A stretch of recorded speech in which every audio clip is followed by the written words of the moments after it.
Welcome back to Spurs Speak with Kesh and another episode of the weekly White Hart Waffle. Got a bit of a special edition for you today. We're going to be talking, yes, about the results from this week, but also about next steps. Where do we go from here in terms of the relegation run-in? It's sort of a follow-up on the video I uploaded a week or two ago where I predicted the last 5 fixtures of the Premier League for each relegation-bound team. This time we revisit those, we see where it's at and see what those last 3 games look like. So let's start off with this week. Tottenham Hotspur, back-to-back wins.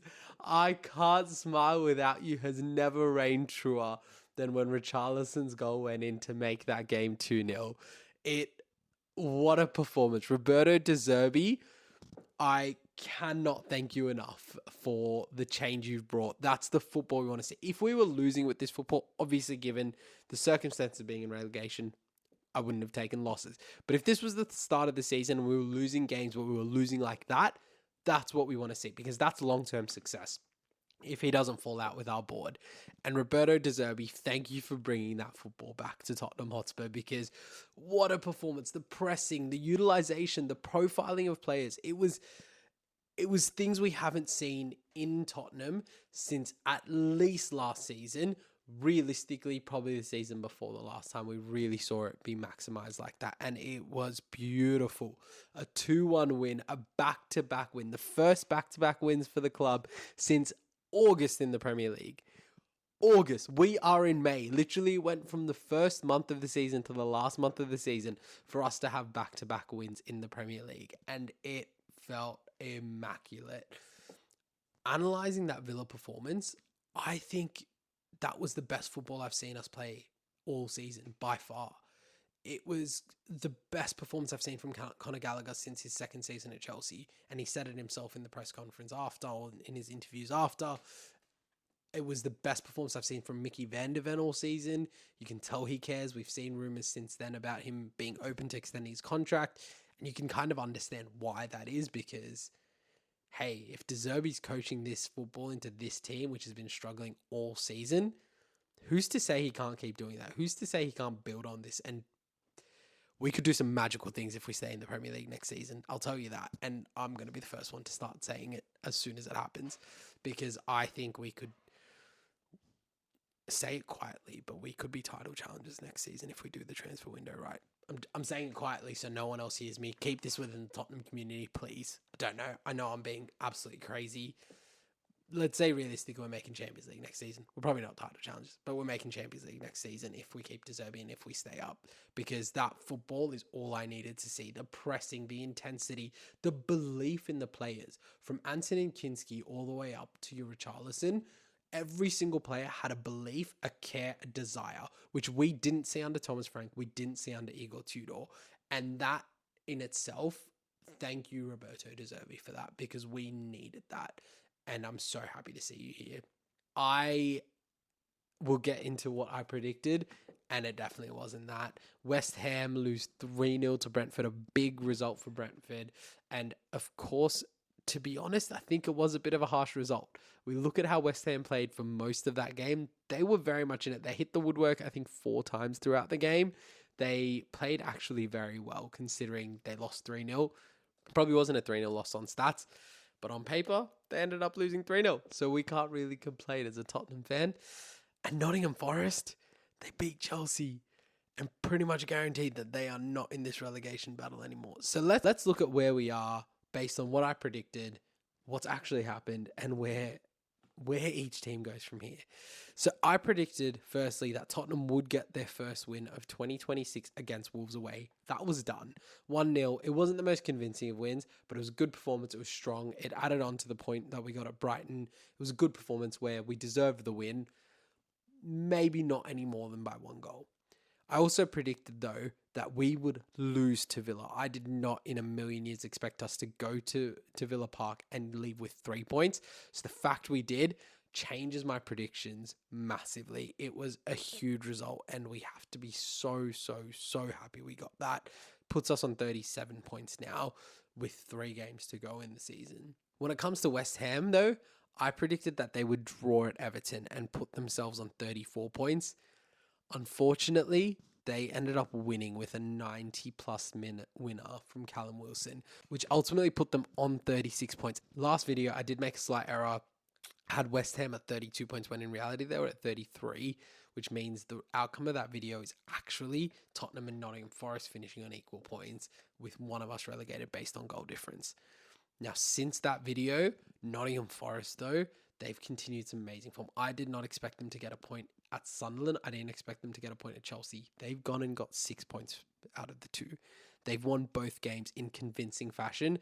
They're now on 42 points and pretty much guaranteed that they're not in the relegation battle anymore.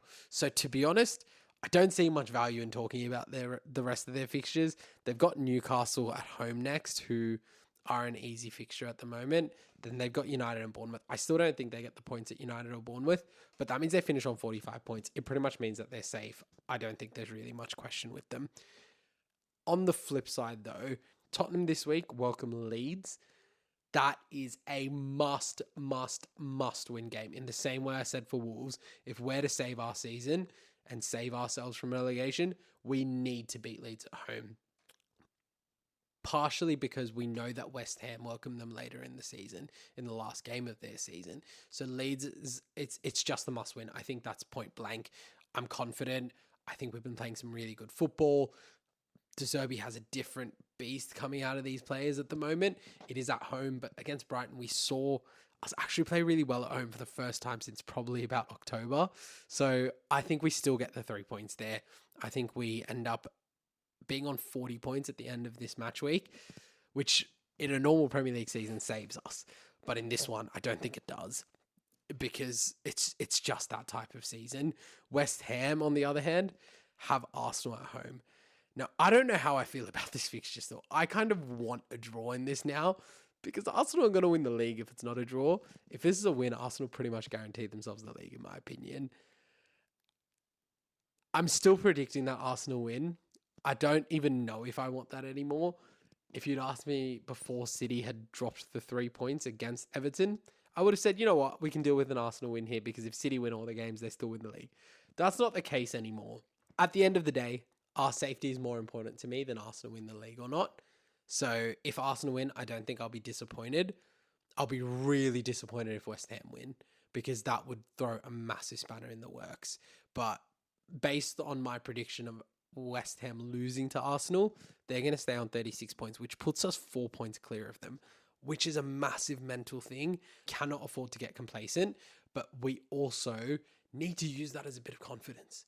Know that, okay, maybe relegation's not our worry. We should try and push up the table, because if we win the rest of the games, we end on 46, we could finish up as high as 15th, 14th, which isn't a big difference, but it is a difference, a slight difference. Financially, I think it adds a few £1 million as well.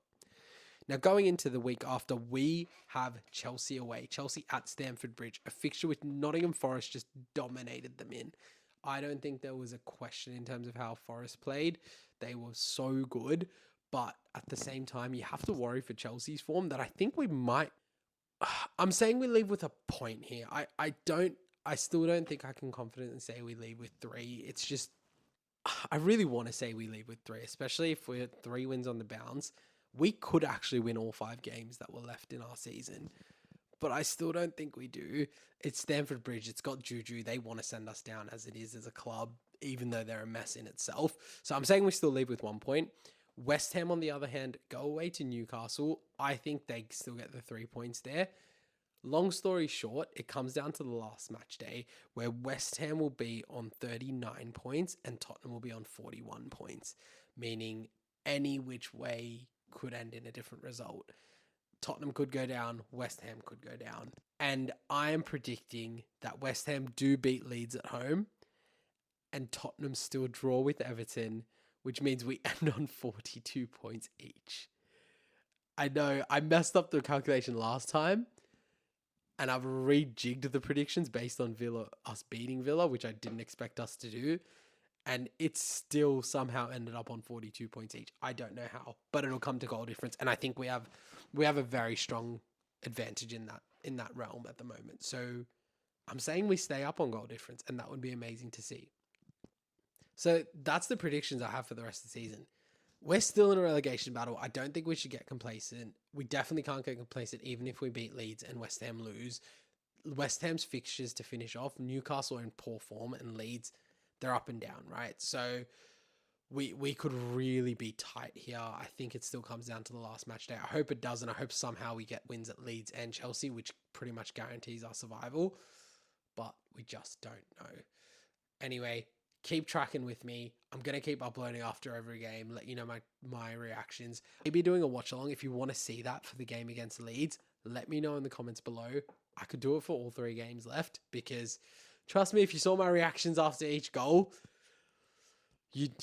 I think it might be a bit entertaining to see. So I'll do a live watch along if people want to see it. Make sure to comment that below, like while you're down there, and make sure to subscribe in case you're not, because then you can get the live watch along.